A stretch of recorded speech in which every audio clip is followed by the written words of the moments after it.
റഷ്യയുമായുള്ള ഇന്ത്യയുടെ TU-160M white swan bomber ഇടപാടിൽ പാകിസ്ഥാൻ എന്തുകൊണ്ട് ആശങ്കാകുലരാണ്? കസാനിലെ ശാന്തമായ ഒരു വ്യോമത്താവളം, ടാർപ്പിന് കീഴിലുള്ള കൂറ്റൻ ഉരുക്ക് ചിറകുകൾ, 2 അതിർത്തികളിൽ വ്യാപിച്ച ഒരു നിഴൽ. ഇന്ത്യക്ക് ആ നിഴൽ വേണമായിരുന്നു. മാസങ്ങൾക്ക് മുമ്പ് ന്യൂഡൽഹി ഒരു പ്രത്യേക ആവശ്യവുമായി മോസ്കോയെ സമീപിച്ചു. TU-160M പാട്ടത്തിനെടുക്കുക.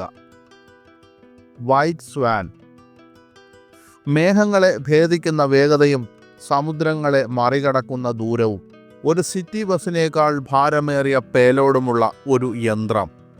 12,000 കിലോമീറ്റർ തുടർച്ചയായി പറക്കും. 40 ടൺ ഭാരം. മണിക്കൂറിൽ 2200 കിലോമീറ്റർ പിന്നിടും.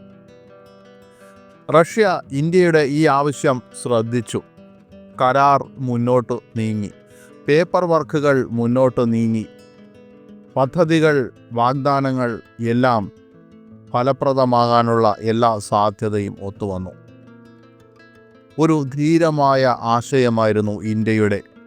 ലോകത്തിലെ ഏറ്റവും വേഗതയേറിയ ക്രൂയിസ് മിസൈലായ ഇന്ത്യയുടെ ബ്രഹ്മോസ് ഉപയോഗിച്ച് ഒരു ബോംബറിനെ സജ്ജമാക്കുക. ഒരു പടുകൂറ്റൻ ബോംബറിനെ സജ്ജമാക്കുക.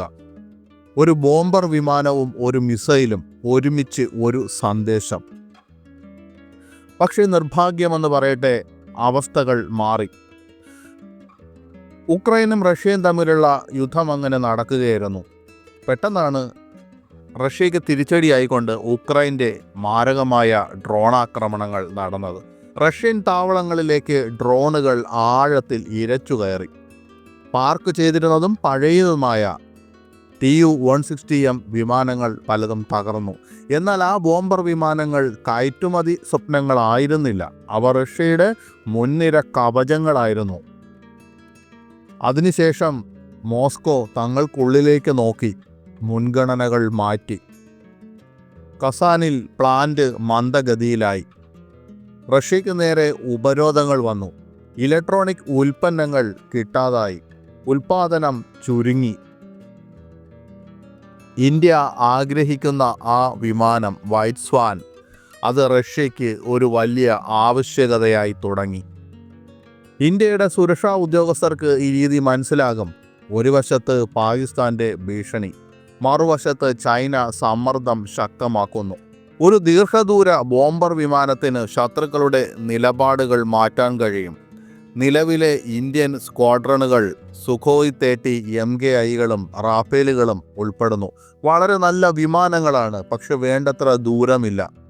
അവ ശക്തമായി ആക്രമിക്കുന്നതാണ്, പക്ഷേ ഒരു പരിധിക്കുള്ളിൽ മാത്രം. TU-160M പോലുള്ള ഒരു ബോംബർ ഇന്ധനം നിറയ്ക്കാതെ വളരെ ദൂരം പറക്കുന്നു. അത് റഡാർ പരിധിക്ക് പുറത്താണ്. ശത്രുപ്രദേശത്തെ ആഴത്തിനുള്ള ലക്ഷ്യങ്ങളിലേക്ക് ഇത് മിസൈലുകളും മാരകമായ ഭാരമുള്ള ബോംബുകളും കൊണ്ടുപോകുന്നു. എന്നാൽ പാകിസ്ഥാന് അങ്ങനെയൊന്നില്ല.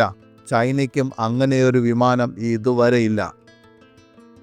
ഇന്ത്യയുടെ TU പതിപ്പ് ബ്രഹ്മോസിനെ ചിറകിൽ പിടിച്ച് പറക്കുമായിരുന്നു. ഏഷ്യയിൽ ആ പൊരുത്തമില്ലാത്ത ജോഡി തികച്ചും പുതുമയായിരുന്നു. ഒന്ന് പേശീബലവും മറ്റൊന്ന് വേഗതയേറിയ ആക്രമണവുമായിരുന്നു. റഷ്യ അവയെ സംയോജിപ്പിക്കാൻ സമ്മതിച്ചിരുന്നു. പരിശീലനം, സാങ്കേതികവിദ്യ കൈമാറ്റം എന്നിവ പാക്കേജിൽ ഉൾപ്പെട്ടിരുന്നു. ഇത് ഡൽഹിയുടെ പുതിയ സിദ്ധാന്തവുമായി യോജിച്ചതുമായിരുന്നു. സ്വാശ്രയത്വം, ആശ്രയത്വമില്ലാതെ എത്തിച്ചേരുക, പ്രകോപനമില്ലാതെ ആക്രമിക്കുക. എന്നാൽ റഷ്യ ഉക്രൈൻ യുദ്ധം കാര്യങ്ങൾ സങ്കീർണമാക്കി. സ്വന്തം പ്രതിരോധത്തിലെ വിടവുകൾ റഷ്യ ഭയപ്പെടുന്നു. സുഹൃത്തുക്കൾ പോലും വെയിറ്റിംഗ് ലിസ്റ്റിലേക്ക് തള്ളപ്പെടുന്നു. വാഗ്ദാനം ചെയ്ത ബോംബർ ഇപ്പോൾ താൽക്കാലികമായി നിർത്തിവച്ചിരിക്കുന്നു. ഇന്ത്യ സൂക്ഷ്മമായി നിരീക്ഷിക്കുകയാണ്. പിന്നിൽ കണക്കുകൂട്ടലുകൾ മാറുകയാണ്. പാശ്ചാത്യ പങ്കാളികളും ഉറ്റുനോക്കുകയാണ്. Washington, Paris, Tel Aviv, Tokyo, അങ്ങനെ ഇന്ത്യയുടെ സൈനിക വാങ്ങലുകളിലേക്കാണ് എല്ലാ കണ്ണുകളും. TU-160M പോലുള്ള ഒരു കരാർ നയതന്ത്ര തലത്തിൽ തന്നെ ഇടിവ് വരുത്തിയേക്കാം, പ്രത്യേകിച്ച് മോസ്കോ ആഗോള സമ്മർദ്ദം നേരിടുമ്പോൾ. എന്നിരുന്നാലും ഇന്ത്യയുടെ ഈ ആവശ്യം നിലനിൽക്കുന്നു. ഒരു ബോംബർ എന്ന ആവശ്യം നിലനിൽക്കുന്നു. അത് പെട്ടെന്നൊന്നും അപ്രത്യക്ഷമാകുന്ന ഒരു ആവശ്യമല്ല. ഇന്ത്യൻ വിശകലന വിദഗ്ധർ ഇത് പലപ്പോഴും ചൂണ്ടിക്കാട്ടുന്നു. ഇന്ത്യൻ വ്യോമസേനയിൽ ഒരു ദീർഘദൂര ബോംബർ ഇല്ല. ആ ശൂന്യത നിലവിലുണ്ട്. എതിരാളികൾക്ക് ചൂഷണം ചെയ്യാൻ കഴിയുന്ന ഒന്ന്.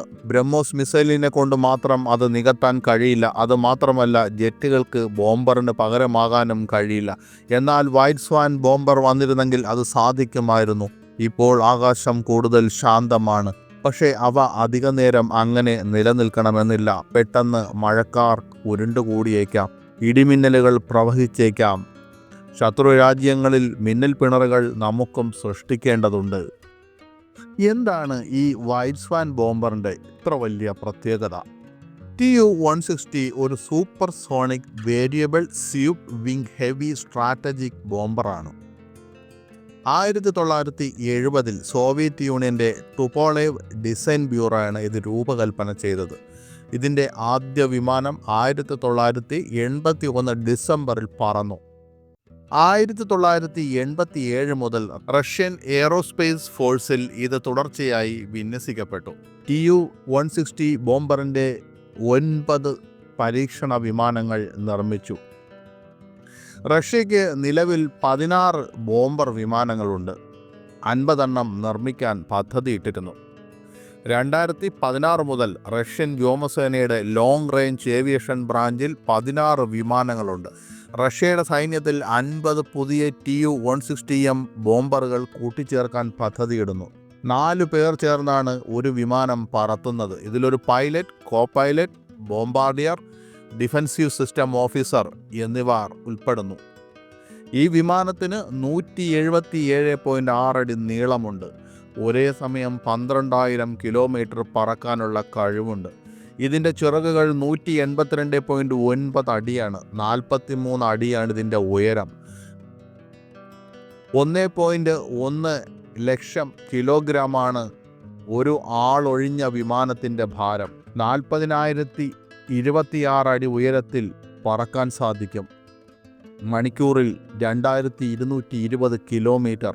സാധാരണയായി മണിക്കൂറിൽ 960 കിലോമീറ്റർ വേഗതയിലാണിത് പറക്കുന്നത്. ഒരേ സമയം 12,300 കിലോമീറ്റർ വരെ നിർത്താതെ പറക്കാൻ കഴിയും ഇതിന്.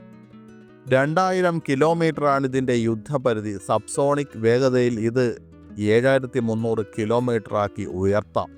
പരമാവധി 52,000 അടി ഉയരത്തിൽ വരെ പറക്കാൻ കഴിയും. ആകാശത്ത് ഇതിൻ്റെ കയറ്റത്തിൻ്റെ വേഗത മിനിറ്റിൽ 14,000 അടിയാണ്. അതായത് ഒരു മിനിറ്റിൽ 4.25 കിലോമീറ്റർ ഉയരം.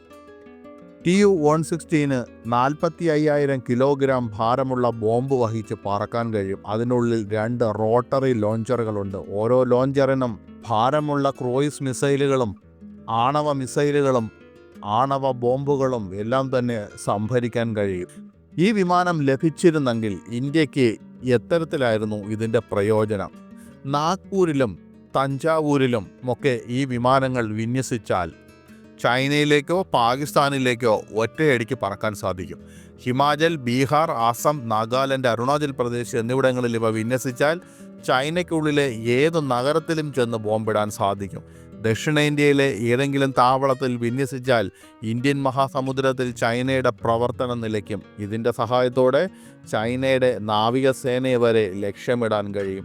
അങ്ങനെയൊക്കെയുള്ള ഗുണങ്ങളായിരുന്നു ഈ ബോംബർ കൊണ്ട് ഇന്ത്യക്ക് സാധ്യമായിരുന്നത്.